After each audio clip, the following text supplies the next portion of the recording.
I'm going to remove this from this holder because I get really nervous when I'm up on stage, and I tend to need to walk because my knees start to shake. I know that people would think, oh, public speaking, I have to do it all the time, must get easy. It actually doesn't. You see, I'm sort of losing all saliva in my mouth and I can't feel my tongue. Ladies and gentlemen, I'm really pleased to have been here today. Scott, it's incredible what you're doing, and I can't thank you enough for supporting CEO Challenge. You see, when I first heard about CEO Challenge on the scene, I was so excited.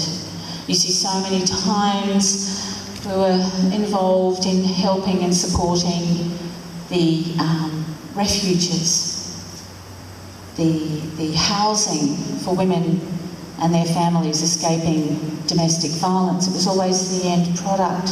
How exciting that there is such an enthusiastic and vibrant and well-supported organisation such as CEO's Challenge out there trying to actually change things at the causative level before the spiral, before things get out of control, trying to change the attitudes. A lot of people ask, why did you get involved? Is it because of your volunteer work with the outreach organisations? Well, the funny thing is, not a lot of people know that I'm a nurse. So I trained at the Mater Hospital, and you know, in my training, I did meet a lot of people who had varying levels of trauma relating to domestic violence. And when I left the hospital situation, my dad is a surgeon. My dad's a maxillofacial surgeon. So I work in his private practice. I still work a couple of days a week as a nurse in his private practice. Now, particularly in his public hospital work, my dad sees a lot of people who are suffering from facial trauma for varying reasons, and unfortunately there's too high a percentage of domestic violence as a cause of that facial trauma. Because of that, when I was approached by CEO Challenge, and I think it was in the 2006 year, they said, look, we're here, we need to raise funds for our work out there in the community, working to sort of bring down these statistics and percentages of domestic violence in our community. Yes, we need funds, but we really also need to raise awareness. So we need ways and means amongst our challenge our challengers to sort of raise that awareness. And I started racking my brains thinking, I've got to use connections somehow and get out there and sort of really look at things in the community that can help raise awareness. So I actually thought about the spin-offs with facial trauma. And so I then started approaching all my dad's colleagues in the maxillofacial arena. I said, right, you've got to come on board, you've got to help me raise awareness and stuff through your waiting rooms and through all your referrers and all that sort of thing. And then it spun off into dentists. So I approached Colgate, and I got those little fundraising packs. You know, you see them in schools, the toothpaste, toothbrush, all that sort of thing.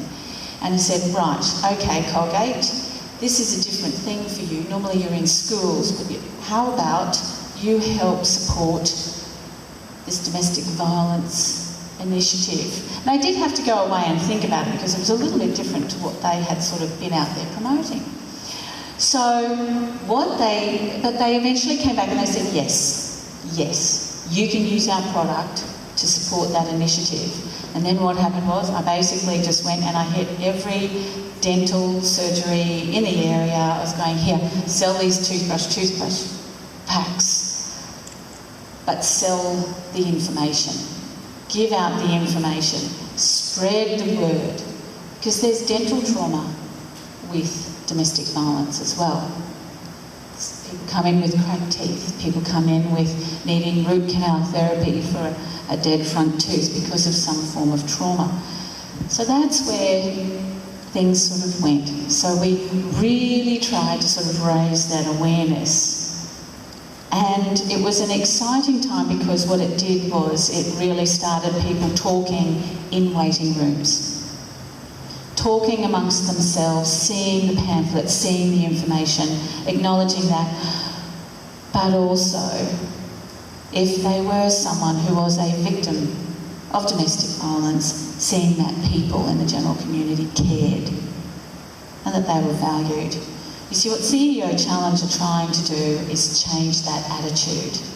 Wouldn't it be fantastic if the CEO Challenge sort of workplace initiatives and programs were taken up across the board in workplaces everywhere, in particularly target areas, where it helped to stop the cycle, where within a workplace there was discussion about the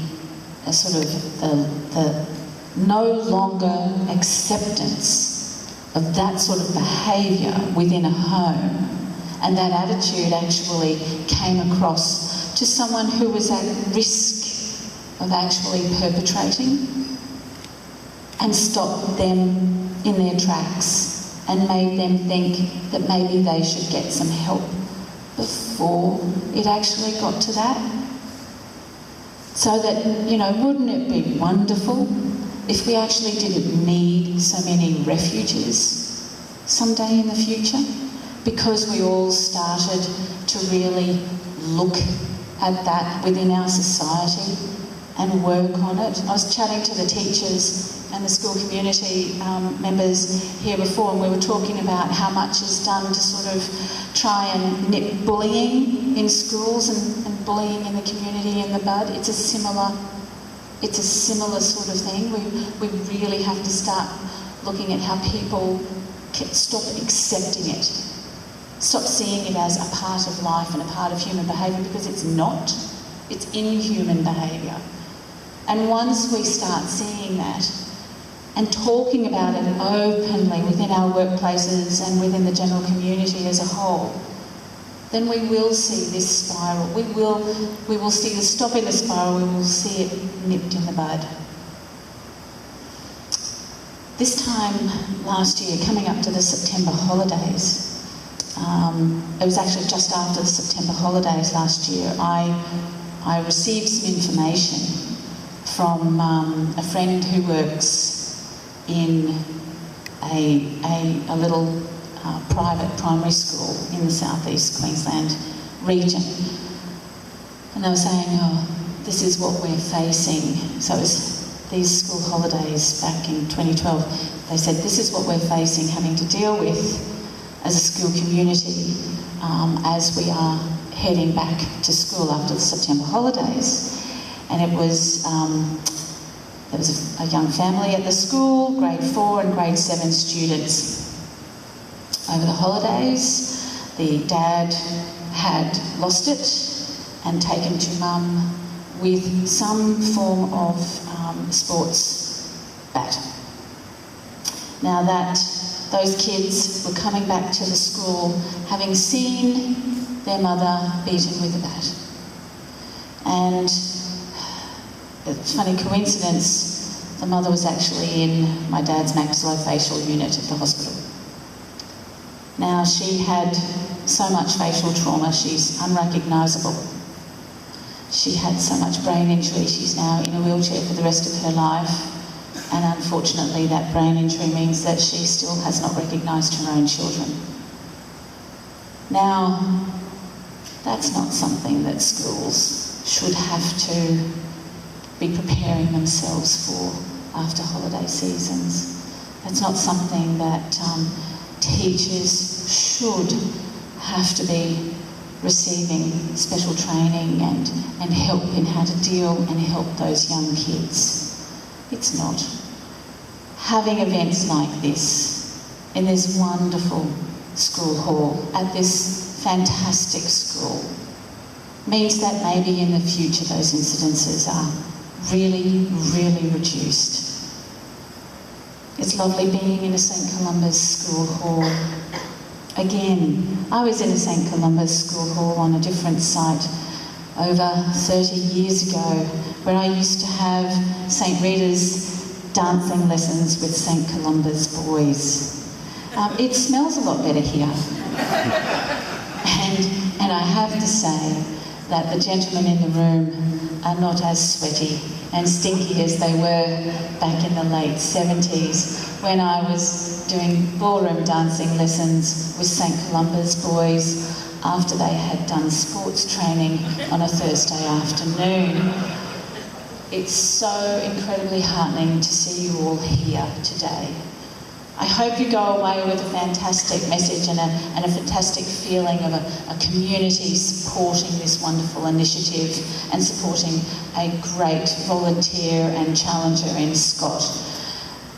I hope that you actually go away from here today with a commitment in yourself to be more involved and to find ways that you yourself can bring this up in conversation, can bring this up in the workplace, can encourage maybe the workplace taking up the CEO Challenge programs and initiatives, and just really start spreading the word so that we can one day think that the need for those refuges for people escaping domestic violence, the demand just keeps reducing because our intolerance of the behaviour and our working at stopping that behaviour is that much more effective in future. Thank you all so very much for being here today.